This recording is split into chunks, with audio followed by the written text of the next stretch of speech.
messieurs. Attention à la tête en entrant.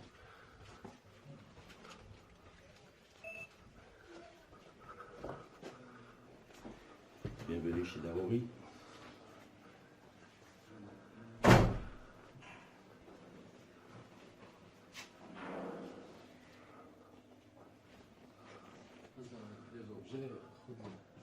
Bonjour à l'équipe de Fest News. Je m'appelle Guillaume Perret-Marty. Je suis un Français d'origine de Montpellier. Et nous avons un projet depuis 2 ans qui s'appelle Daruri Restaurant. Daruri Resto, qui est un restaurant gourmet de cuisine fassi. Nous avons acheté cette maison il y a 6 ans maintenant. Il y a eu quelques années de travaux pour la rendre agréable. Et nous avons décidé d'ouvrir ce restaurant donc il y a un peu plus que 2 ans. Alors ça fait plus que 40 ans que je voyage au Maroc quand je suis en vacances. C'est un coup de foudre que j'ai eu quand j'étais tout jeune, et en particulier Fès. De loin pour moi c'est la plus belle médina du Maroc bien sûr, et peut-être une forme de communauté de vie unique dans le monde, dans laquelle on a décidé de venir vivre. Le projet du restaurant, c'est une idée qu'on a eue longtemps après avoir acheté la maison. Ce n'était pas un projet inaugural. Et pour nous, c'était une façon de faire partager ce décor et de faire découvrir essentiellement aux gens de l'extérieur, aux touristes, la véritable gastronomie fassi, qui est, non sans raison, probablement une des meilleures du monde. Pour nous, vivre à Fès, c'est vivre comme les fassis, avec la gastronomie fassi, dans une maison fassi, au cœur de la Médina, avec tous les avantages que ça représente de vivre au cœur de la Médina. Ce qui rend la Médina unique au monde, c'est que ce soit un ensemble de ruelles encerclées, où tout est à l'intérieur, où on trouve tous les services possibles, avec évidemment quelques points noirs, quelques détails qui peuvent un petit peu surprendre quand on ne connaît pas la Médina, et évidemment un travail énorme de réhabilitation qui peut encore être nécessaire pour la rendre encore plus belle. Donc de grands efforts sont faits, on le voit autour de nous, il y a énormément de rénovations, mais nous on a un rêve de voir cette Médina.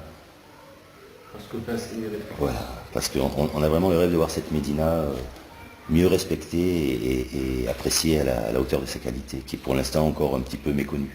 Là, on est peut-être dans une forme d'utopie, mais moi j'ai beaucoup de rêves pour la Médina, et on imagine ces ruelles un peu plus propres, un peu plus animées, un peu plus avec un petit peu plus de musique de rue, un peu plus d'animation attractive vis-à-vis du tourisme. Pour l'instant, les touristes ont le choix de marcher dans les ruelles, de profiter de ces ruelles qui sont magnifiques, mais à cause de la difficulté du labyrinthe, on peut imaginer un peu plus d'accueil dans les rues, un peu plus de travail de terrain fait au milieu des places, au milieu des rues, avec des musiciens, avec des artistes, comme on le voit beaucoup dans les villes touristiques, et ça pourrait faire la réputation de Fès.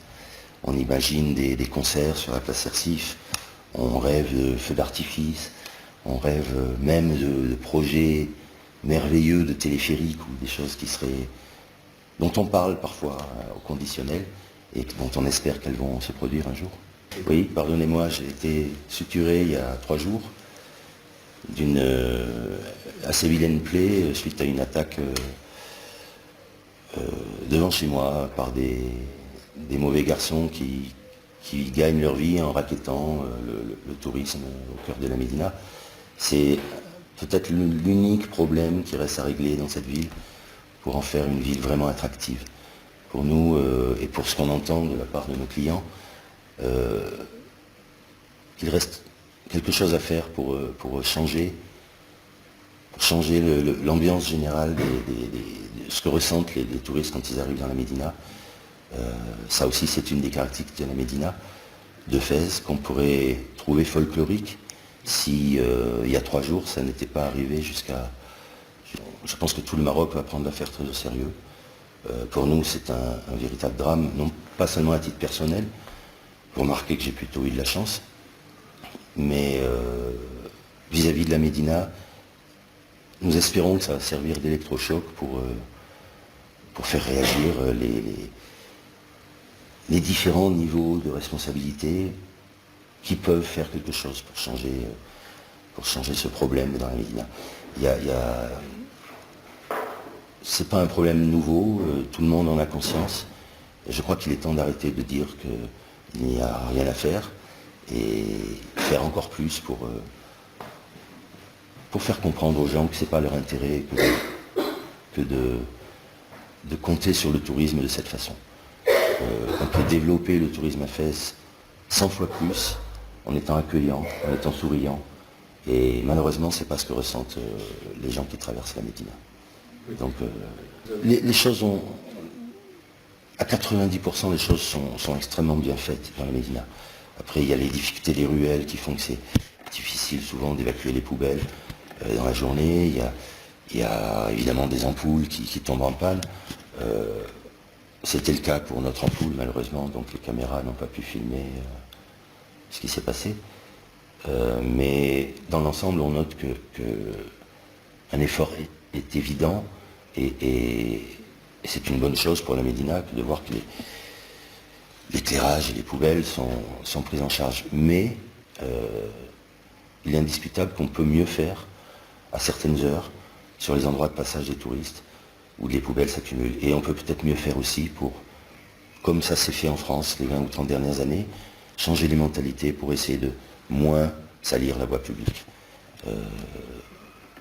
Fès serait magnifique si elle était aussi propre que la Thaïlande, si elle était aussi propre que les quartiers où maintenant on peut être verbalisé quand on jette des papiers par terre. Mais ça fait partie des changements de mentalité, évidemment. Et ça va prendre du temps. Je pense qu'avec le mouvement écologique dont le Maroc a été un peu le porte-drapeau récemment, on peut imaginer que les choses sont en train de changer. Au niveau de la voirie et au niveau des éclairages publics, au niveau de la vie dans les ruelles de la Médina. Je voudrais dire souriez, nous sommes à Fès. Je voudrais plus voir les touristes sur la défensive, je voudrais plus voir les faux guides sur un mode agressif. Je voudrais apaiser cette Médina, que les gens s'y sentent mieux. Je voudrais qu'on fasse des messages par tous les moyens possibles pour faire comprendre aux gens de la Médina qu'on peut gagner sa vie en exploitant la connaissance qu'ils ont de toute cette Médina, mais sans agresser les gens. C'est fondamental si on veut développer vraiment le tourisme à Fès. Voilà ce que je pourrais dire au maire, s'il en a les moyens, évidemment. Mon rêve pour cette ville, ça serait qu'on puisse imaginer une mode qu'on puisse faire travailler, qu'on puisse exploiter la connaissance de tous les faux guides d'une façon légale, peut-être en les salariant, en limitant leur appétit pour l'argent facile et en revalorisant leurs connaissances et en les faisant en faisant des agents de tourisme, en faisant des agents qui vont aider les gens à circuler tout seuls dans la Médina et à profiter de cette Médina. Voilà.